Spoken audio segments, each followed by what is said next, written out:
bahay namin nasisisi, ako'y natotorepe. Alay, bakit kagaganyan?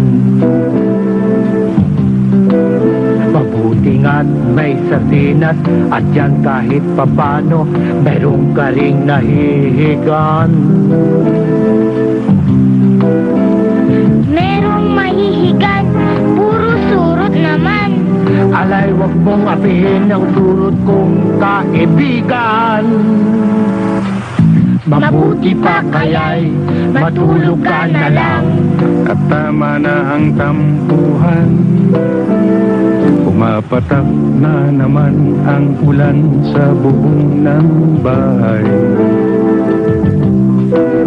Butas-butas ang bubong, kaya basa ang sahig ng bahay.